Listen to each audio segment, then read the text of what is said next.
गण गणात बोते, गण गण गणात बोते। महाराज, गुरु माऊली, महाराज, महाराज। महाराज काय करणार आहे? ते डॉक्टर आहेत का वैद्य? ते सर्व काही आहे, ते ब्रह्मांड नायक आहे। हो ना? मग तुमच्या महाराजांना आज हा पाया झालेला पोट बरा करायला सांगा, म्हणजे झालं। करते, नक्की करते। धन्य आहात तुम्ही आणि तुमची श्रद्धा। पण श्रद्धा एका मर्यादेपलीकडे गेली ना की त्याला अंधश्रद्धा म्हणतात। भाऊ, तुम्ही स्वतः डॉक्टर आहात, तुम्हाला असं वागणं शोभत नाही। नाही, श्रद्धा आणि अंधश्रद्धा यात एक धूसर रेषा असते ग। आपण ते रेषेवरच थांबायचं असतं, ना अल्याड जायचं ना पल्याड। आपल्या गुरु माऊलीवर विश्वास ठेवायचा, म्हणजे ती आपला तोल जाऊ देत नाही। छान तत्वज्ञान पाझळलं तुम्ही, पण त्यांनी अशी दुखणी बरी होत नाही। नानी, अगं नको ग काळजी करू। नेहमी ठरवते, पण नाही भाऊ, तुम्ही मला धाकट्या भावासारखे। तुम्हाला काही दुखलं खुपलं ना, काळजात सर्र होतं माझ्या। अगं नानी, अजिबात बोलायचं नाही। आणा बघू पाय, पायाला पोटीच बांधते। अहो, झाडपाल्याचंही औषध आणलंय, ते लावण्याने एखाद्याला आराम पडेल तुम्हाला। अगं नानी, पोटेच बांधून मी दवाखान्यात कसा जाऊ? म्हणजे अहो, या अवस्थेत तुम्ही दवाखान्यात जाणार? का नको जाऊ? अगं तिकडे दवाखान्यात माझे पेशंट्स तात्काळत असतील। कोणीही तात्काळत नाही। हो, आपली तब्येत महत्वाची, मग दुसऱ्याची नाही। ते काही नाही, फोड पायाचा बरा होईपर्यंत मी तुम्हाला कुठेही जाऊ देणार नाही। अगं नानी, गप्प म्हणजे गप्प, इथे गुपचूप बसायचंय, कुठेही जाऊ देणार नाही मी तुम्हाला। महाराज, गण गण गणात बोते, गण गण गणात बोते। महाराज, गण गण गणात बोते। हे लावलं ना की चांगला आराम पडेल तुम्हाला। महाराज, गण गण गणात बोते, गण आता बरं वाटेल बघा।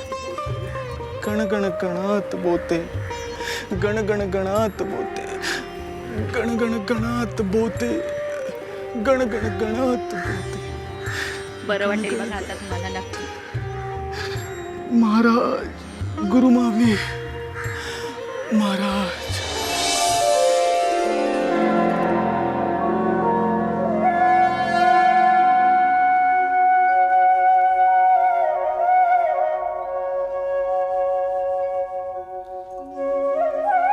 अरे किती कणशील, किती कणशील।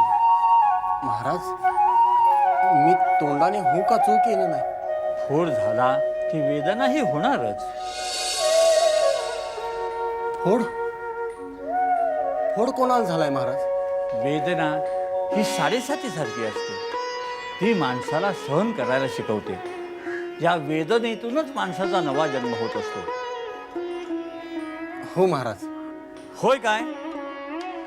महाराज, वेदनेतून माणसाचा नवा जन्म होत असतो। ठाऊक आहे मला, तू नको मला अक्कल शिकवूस। तोंड बंद ठेवून गप्प बैस, तुझ्याशी नाही मी बोलत। हो महाराज। बघ, पुन्हा तोंड उघडलंस, चुकलं महाराज। बघ पुन्हा। गण गण गणात बोते, गण गण गणात बोते, गण गण गणात बोते, गण गण गणात बोते।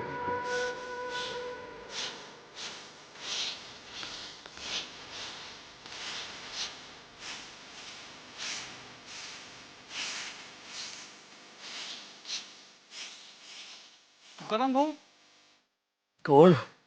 बापू या। अहो, आज तुमची तब्येत ठीक दिसत नाही, तुम्ही विश्रांती घ्या बघू, मी अंगण झाडतो। नको बापू, अहो हे माझं व्रत आहे, ते मलाच पार पाडू दे। अहो, तुम्ही इथे येऊन नेहमीच सेवा करता, पण सध्या तुमची तब्येत ठीक नाही म्हणून मी नाही बापू, मी ठीक आहे। हो, कानामागे ऋतून बसलेला छर्रा अधूनमधून यातना देतो खरा, पण मला त्याचं कौतुक नाही। कोणत्याही कारणानं मी माझ्या सेवेत खंड पडू देणार नाही। अहो पण बापू, राहिलं पण तुमच्या यातना महाराजांना दिसत नसतील का? दिसतात. मग ओ महाराजांच्या पायाचं तीर्थप्राशन करून आजवर बऱ्याच भक्तांच्या व्याधी दूर झाल्यात. तुम्ही का तसं करत नाही? ती वेळ अजून आलेली नाही म्हणजे बापू. अहो भक्तिपंथानं जायचं म्हणजे श्रद्धा आणि सबुरी असायला हवी. आणि या वेदना म्हणजे माझे भोग आहेत, ते मलाच भोगून संपवू दे, माझी तक्रार नाही. अहो इथं नित्य नियमाने आल्यामुळे मला महाराजांची सेवा करण्याची संधी मिळते, त्यांचा सहवास लाभतो, यातच माझं सुख आहे. या वेदनेचं संकट ओढावल्यामुळे मी माझ्या सेवेत कसूर करणार नाही. धन्य आहात तुम्ही तुकाराम भाऊ. मी सर्वसाधारण माणूस आहे बापू, पण या वेदनेला सहन करण्याची शक्ती मला महाराजांनीच प्राप्त करून दिली. महाराज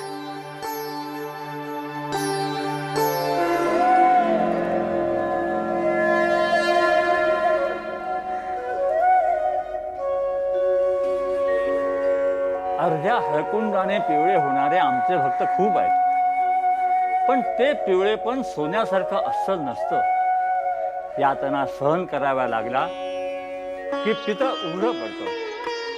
पण तुकाराम, तुकाराम तुझ्यासारखा तूच यातना सहन करतोस, पण आपल्या सेवाव्रतात खंड पडू देत नाहीस. देव तुझं भलं करो. तुझ्या कानामागे ऋतून बसलेला छरा आपसूक गळून पडेल, त्याला थोडा वेळ लागेल. धीर धर, सहन कर. गण गण गणात होते, गण गण गणात होते, गण गण गणात होते.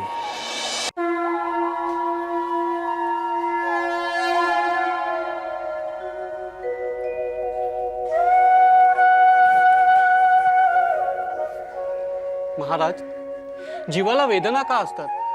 त्याचं प्रयोजन काय? वेदना म्हणजे संवेदना, जाणीव. आपण सजीव आहोत ह्याची जाणीव प्रत्येक संवेदनेतून आपल्याला होत असते. वेदना आपल्याला शहाणपण शिकवते, काय करू नये ते शिकवते.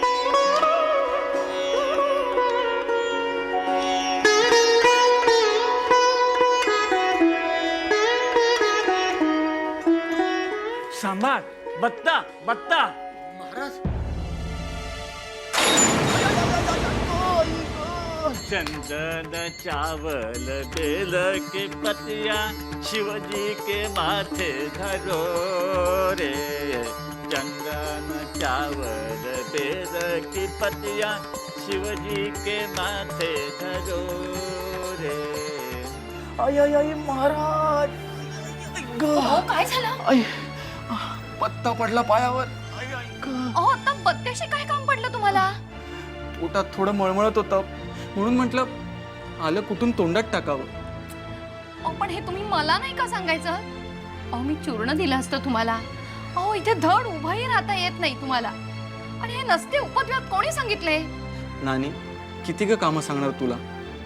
आधीच घरात दिवसभर मर मरत असते, त्यातून हे माझं दुखणं. नानी, माझ्या जन्मदात्या आईने जेवढं केलं असतं ना, तेवढंच तू करतेस बघ माझं. अगं अगदी धाप लागली तर श्वासही चोरून घेतेस तू, पण कुणाला कळू देत नाहीस. नानी, मी माझ्या जन्मदात्या आईला पाहिले नाहीये ग, पण ती अगदी तुझ्याच सारखी असेल.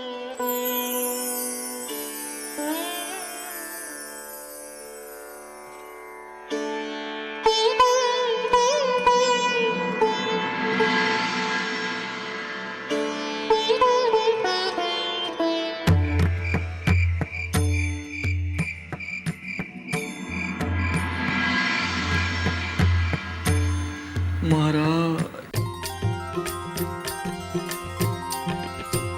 साद घालता जीवान धाव घेती गजानन.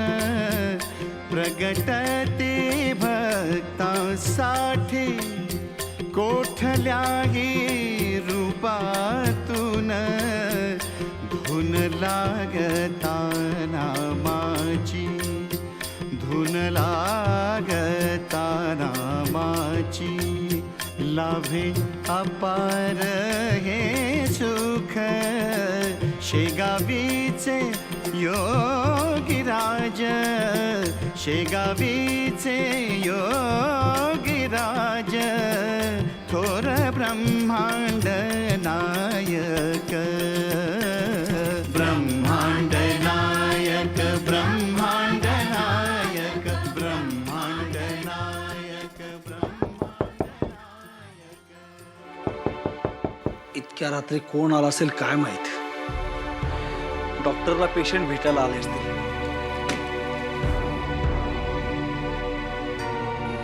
कोण ते महत्वाचं नाही. मी ज्या कामासाठी आलोय ते काम महत्वाचं आहे. ब्राह्मण दिसतंय. ब्राह्मण असो शूद्र असो मी माणूस आहे तुमच्यासारखाच. बैलगाडीने आला आहात. फार लांबून आला असाल. हो यावंच लागलं. तुमचे धाकटे बंधू आजारी आहेत. त्यांच्यासाठी अंगारा आणि तीर्थ आणलंय. ते त्यांना द्या. त्यामुळे त्यांची व्याधी बरी होईल. तीर्थ अंगारा. हो मनात शंका नको श्रद्धा हवी. आपण कोण नाव तरी सांगा.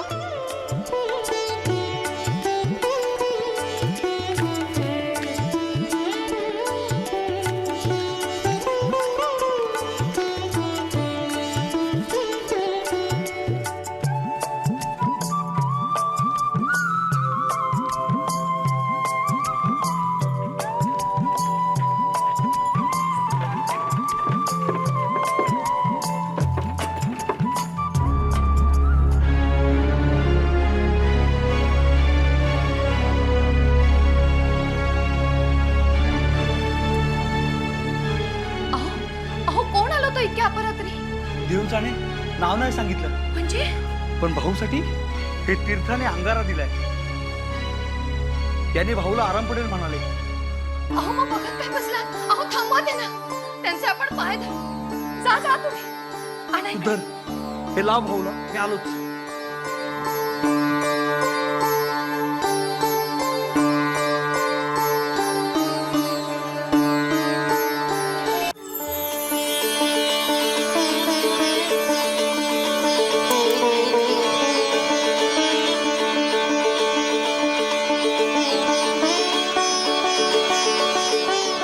चला इडापिडा टळली एकदाची. कुठल्याही शास्त्रापेक्षा देव मोठा असतो ह्याची खात्री पटली मला. हो तर औषधाने जो बरा झाला नाही तो फोड अंगारा आणि तीर्थ प्राशन केल्याने नाहीसा झाला. हा दैवी चमत्कारच म्हणायला हवा. हो ना. पण कोण असतील हो ते सद्ग्रस्त? मी गड्याला धाडलं होतं त्यांच्या पाठी. मग पण ते दिसेनासे झाले. आता बैलगाडीने आले होते आणि बैल अश्वगतीने पळाले असं कुणाला सांगितलं तर ते पटणारच नाही. ते कोणी असो पण त्यांच्या रूपाने परमेश्वरच आपल्या घरी येऊन भाऊंचं दुखणं बरं करून गेले असंच समजायचं आपण, नाही का? भाऊ तू खरंच भाग्यवान आहेस बाबा. तुझ्या निमित्ताने आम्हाला देवदर्शन घडलं आणि देवांचाही देव करतो भक्तांची चाकरी याची प्रचिती आली. आपण सगळेच भाग्यवान आहोत दादा. आपल्या आईवडिलांचा आशीर्वाद आपल्या डोक्यावरती आहे आणि आपल्या गजानन महाराजांचा कृपाप्रसाद आपल्याला प्राप्त झाला आहे. त्यामुळे आपलं कधीच वाईट होणार नाही. पण श्रद्धा आणि सबुरी हवी. अहो श्रद्धा आणि सबुरी तर हवीच, पण देवाने सुद्धा भक्तांचे प्राण कंठाशी येईपर्यंत त्याची परीक्षा घ्यायला नको. ही तक्रार आहे का विनंती? आग्रह म्हणा किंवा लाडी हट्ट म्हणा हवं तर. अहो लहान मूल कसं आई वडिलांजवळ हट्ट करतं की नाही, तसाच मी देवाजवळ हट्ट करणार आहे. मग होईल तुझ्या मनासारखं. तुझा हट्ट पूर्ण करणार नाही अशी व्यक्ती या जगातच नाही. जी सर्वांची लाडकी ती देवाचीही लाडकी. पुरे पुरे. अहो तुम्हाला आता प्रवासाला जायचं आहे ना, जरा जपून जा. हो हो काळजी करू नको. मी आधी शेगावला जाऊन गजानन महाराजांच्या चरणावर डोकं ठेवीन आणि मगच दवाखान्यात रुजू होईन. हो अहो शेगावला जाच तुम्ही.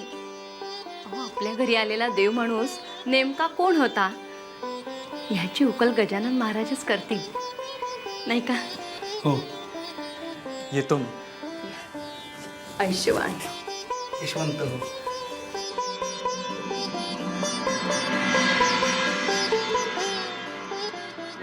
महाराज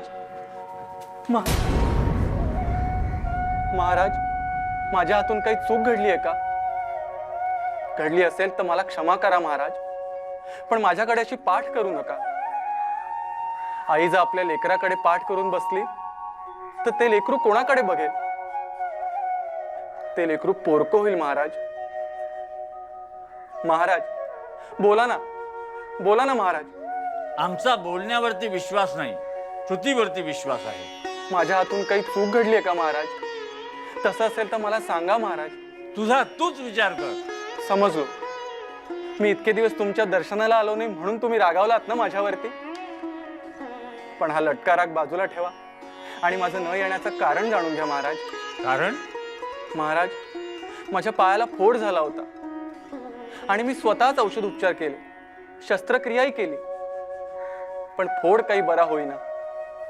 जसं निवडुंग उपटल्यावरती त्या जागी दुसरं निवडुंग येतं, अशीच गत झाली होती माझ्या फोडाची. परंतु एका रात्री एक ब्राह्मण आमच्या घरी आला आणि तो अंगारा आणि तीर्थ देऊन गेला.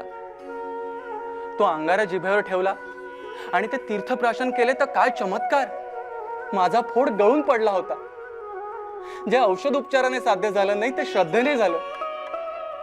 आणि महाराज, तडक तुमच्या भेटीला आलो. आपल्याला हवं ते साध्य करून घ्यायचं आणि मगच देवाच्या दर्शनाला जायचं. ही माणसाची खोड कधी मोडणार कुणास ठाऊक. तो ब्राह्मण इतक्या दूरवरून तुझ्या दारात आला, त्याचा आदरातिथ्य केलं नाहीस. त्याचं राहू दे, जिनान त्याच्या बैलानं वैरण तरी घालायचीस. तुमचे धाकटे बंधू आजारी आहेत, त्यांच्यासाठी अंगारा आणि तीर्थ आणलंय, ते त्यांना द्या. त्यामुळे त्यांची व्याधी बरी होईल. महाराज, आम्हीच नाही तर ते बैलही रुसले आहेत तुझ्यावरती. जा, बघ बाहेर. आधी त्यांची क्षमा माग, त्यांना पोटभर खाऊ घाल आणि मग आमच्याकडे ये. महाराज, म्हणजे ते ब्राह्मण दुसरे तिसरे कोणी नसून स्वतः तुम्ही होता महाराज.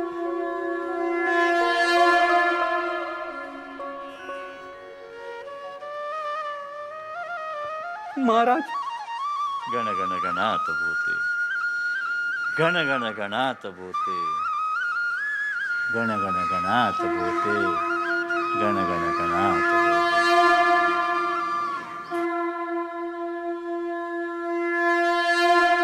विज्ञानही ज्यांच्या पुढे गुडघे टेकतं, असा आजार देखील खरे संत आपल्या योग सामर्थ्याने बरा करू शकतात. त्यासाठी आपल्या अंगी हवी श्रद्धा आणि सबुरी.